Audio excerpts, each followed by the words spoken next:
여러분, 이것은 요오드입니까? 아이오딘입니까? 이것은 아드레날린입니까? 에피네프린입니까? 사실 두 단어는 같은 뜻이에요. 교과서에서 사용하는 명칭이 바뀌어 세대에 따라 익숙한 용어가 달라진 거죠. 그러다 보니 슬프게도 이런 단어들은 일종의 아재 판별기로 쓰이는데요. 미래에는 문과와 이과도 그중 하나가 될지도 모르겠습니다. 이제 이런 구분은 사라지거든요. 고등학교 1학년이 끝나갈 쯤 우리는 문과와 이과 중 하나를 선택해야 했죠. 그 후 2학년이 되면 문과는 국어와 사회 위주의, 이과는 수학과 과학 위주의 학습을 했고요. 그런데 몇 년 전인 2022학년도부터 문이과가 통합되었습니다. 그래서 학생들은 수능을 응시할 시 수학에서는 확률과 통계, 기하, 미적분 중 하나를, 그리고 국어는 화법과 작문, 언어와 매체 중 하나를 선택하여 풀게 되죠. 탐구는 계열과 상관없이 두 과목을 선택하고요. 그런데 현실적으로 문이과가 없어졌다기에는 애매해요. 지금도 많은 학교에서 문과반, 이과반을 나눠서 수업하고 있거든요. 뭐야 그대로잖아. 분반이 더 효율적인 게 의대 혹은 몇몇 학교의 이공계열 학과의 경우 수학에서는 미적분과 기하, 탐구에서는 과탐을 선택하면 가산점을 주거나 혹은 이 과목들을 응시하지 않을 시 아예 지원 자체가 불가능하거든요. 그래서 일반적으로 수험생들은 문과는 확률과 통계 그리고 사탐 과목 중 2개를, 이과는 미적분 혹은 기하 그리고 과탐 과목 중 2개를 선택합니다. 그러다 보니 많은 학교가 여기에 맞춰 문이과반을 유지하는 거죠. 그럼 옛날이랑 다른 게 없잖아. 그래도 적어도 국어는 계열과 상관없이 고를 수 있기도 하고 이전 세대들보다는 과목 선택에 있어 더 유연한 것 같더라고요. 그러니까 지금은 완전한 문이과 통합이라기보다는 통합으로 가는 과도기랄까요? 그런데 2028학년도부터 진짜로 문이과가 사라진다고 합니다. 수능에서 선택 과목 자체가 없어지고 모든 수험생이 같은 내용의 시험을 보게 된다고 해요. 이는 1994학년도 첫 수능으로 돌아가는 느낌인데요. 당시에는 문이과 상관없이 모든 학생이 같은 문제를 풀었거든요. 그런데 왜 문이과를 통합하려는 거예요?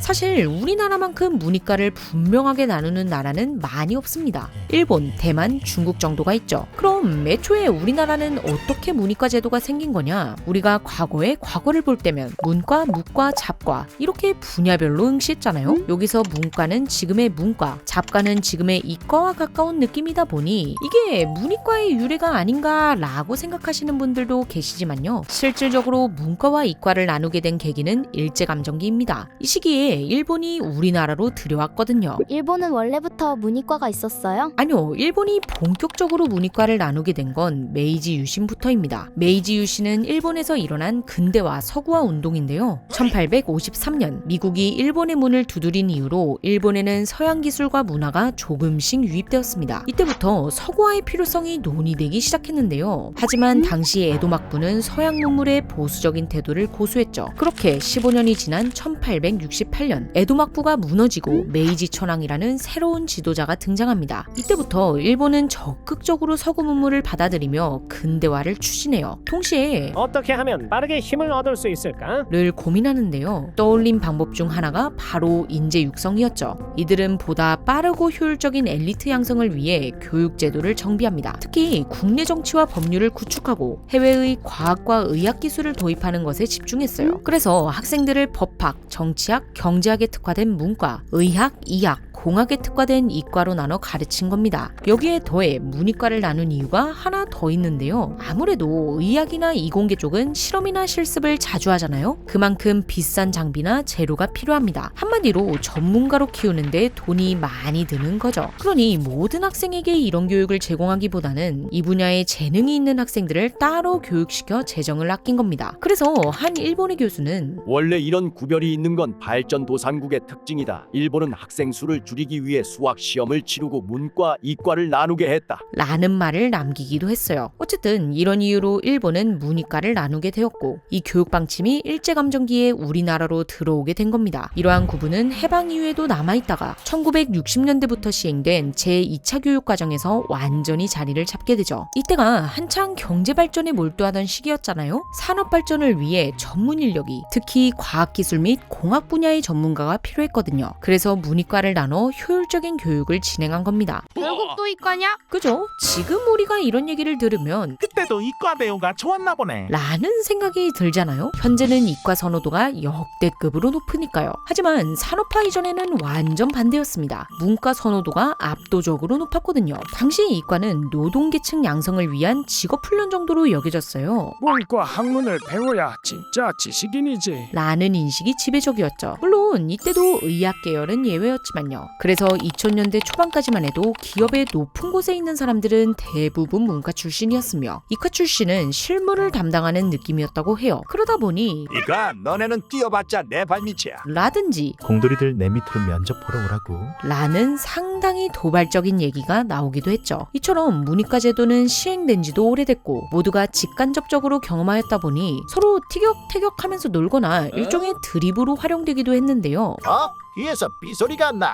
전생에 알던 사람이 죽은 거래. 응, 기합차 때문임. 이과 망했으면. 이런 관련 유머나 밈은 한 번쯤 보신 적 있으시죠? 어쨌든 이와 같이 문이과 제도는 우리나라에서 아주 깊게 자리 잡은 하나의 문화가 되었습니다. 그럼 쭉 가도 될 텐데 왜 굳이 지금 통합하려는 거예요? 사실 문이과 폐지에 대한 얘기는 아주 오래전부터 있었어요. 무려 30년도 더 전인 1993년에 나온 문과 이과 구분의 임의성과 그 폐단. 이라는 논문에서 문과 이과 구분은 구시대적이야. 라고 하거든요. 그 이후로도 문이과 통합해야 한다고. 라는 주장은 꾸준히 나왔고요. 그래서 정부는 2000년대 초에 시작된 제7차 교육과정에서부터 문이과를 없앴습니다. 네, 사실 공식적으로 문이과는 없었답니다. 그런데 우리 모두가 여기에 물음표를 띄울 수밖에 없는 이유는 공식적으로는 없어졌는데 실질적으로는 그러나 아무 일도 일어나지 않았다. 였기 때문이죠. 그런데 또 이해가 되기는 되는 게 초창기부터 문이과를 분리했다 보니 당연히 대입제도도 그에 맞춰 오랜 시간 구축되어 왔잖아요. 그런데 또 우리나라가 입시에 얼마나 민감합니까? 만일 문이과 통합을 하면 대입제도에도 대공사가 들어가야 하니 정부는 그 필요성을 느끼지만서도 섣불리 움직일 수가 없었던 거죠.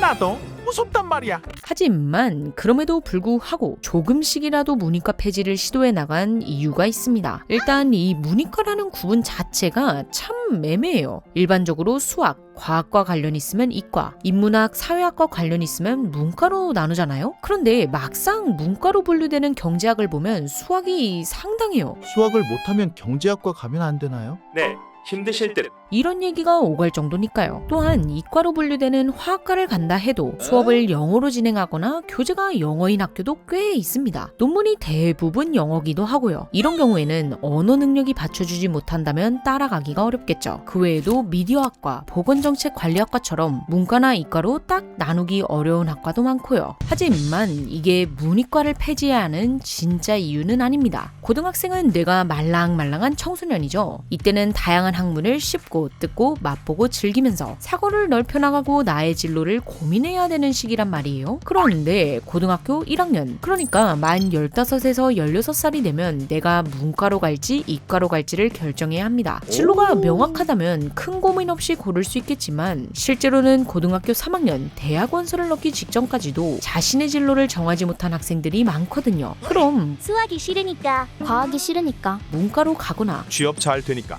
암기가 싫으니까. 이과로 가는 경우가 생기는 거죠. 사실 이렇게 진로가 뚜렷하지 않은 학생일수록 다양한 과목을 접해보면 좋잖아요. 하지만 문이과를 나누게 되면 반대편 과목에 대한 접근 기회가 사라지고 마는 겁니다. 그럼 진로가 명확한 사람은 괜찮겠네요. 물론 문이과를 고르는 것까지는 괜찮겠지만요. 물리학을 배우는 사람이더라도 인문학적 소양이 필요하고 심리학을 배우는 사람이더라도 과학 지식이 필요하잖아요. 현대사회에서는 다양한 분야가 상호 연관되어 있으니까요. 즉 현대에서 요구되는 융복합형 인재가 되기 위해서는 내 전공이 될 지식을 쌓는 것도 중요하지만 보다 다양한 학문을 학습하면서 종합적인 분석력과 문제 해결력을 키우는 것도 중요하다는 겁니다. 여기에 정재승 교수는 지금과 같은 교육은 학문을 문과, 이과로 바라보는 인식을 만들 수 있다. 자신이 문과적이라고 믿는 학생들이 생기고 자연스럽게 학문적 편식이 심해져 새로운 분야에 뛰어들기를 주저한다. 라는 말을 남기기도 했어요. 그리고 또 다른 문제가 있는데요. 바로 학생의 진로가 바뀌는 경우예요. 내가 문과였는데 이과 쪽으로 순간적으로 진로가 변경되거나 혹은 그 반대의 경우가 생길 수도 있잖아요. 그럼 전과하면 되죠? 아님 교차 지원하면 되잖음. 그렇긴 하죠. 하지만 현실적으로 보면 고등학교 중간에 전과를 하는 건 큰 결심이 필요합니다. 특히 고3이라면요. 이미 내가 고른 계열에 맞춰서 공부를 다 해왔는데 수능을 위해 새로운 과목을 처음부터 해야 하니까요. 안 그래도 대입에 대한 심적 부담이 큰 K고등학생에게는 상당한 압박이 되겠죠. 그럼 교차 지원은 어떨까요? 이과에서 문과로 가는 건 대체로 큰 불이익이 없어요. 오히려 유리해지는 경우도 있고요. 하지만 문과에서 이과로 간다면 처음에 살펴본 것처럼 가산점을 못 받는다든지 응시 자체가 불가능하다는 불이익이 있을 수 있어요. 그래서 이런 문제들을 해결하기 위해 2028학년도부터 진짜 모니까 통합이 실시되는 겁니다. 그럼 어떻게 바뀌는데요? 일반계 학생들을 기준으로 수능에서 국어, 수학, 영어, 한국사, 통합사회, 통합과학을 응시하게 됩니다. 수학은 지금의 문과 정도 난이도고 탐구는 고등학교 1학년 때 배운 통합사회와 통합과학을 본다고 해요. 아니 수학이 저렇게 쉬우면 대학 수업 따라가기가 어려울 텐데. 또한 내신은 9등급제에서 5등급제로 바뀌는데요. 아무래도 9등급제에서 1등급 되기보다는 5등급제에서 1등급 되기가 수월하잖아요. 그만큼 학생들의 무게를 덜어주겠다는 거겠죠. 그럼 내신 변별력이 떨어지는 거 아니? 이처럼 부작용에 대한 우려들도 나오고 있는데요. 몇 가지만 더 꼽아보자면 대입제도의 혼란, 폭넓은 학습으로 인한 학생들의 학업 부담과 사교육 증가, 불충분한 교육자들의 현장 여건 등이 있습니다. 이와 같은 부작용들은 앞으로 해결해 가야 할 과제가 되겠죠. 여기까지 문이과 통합에 대해 알아봤는데요. 이러한 변화가 모여 학생들의 입시 부담이 덜어지고 고등학교가 대입을 위한 수단이 아닌 다양한 경험과 지식을 쌓는 장이 되었으면 좋겠다는 이상적인 바람으로 맞춰봅니다. 근데 생각해보니까 그냥 애들이 없으니 더 이상 나누기가 힘들어서 통합되는 거 아님? 어쨌든 지금까지 몽구였습니다. 시청해주셔서 감사합니다.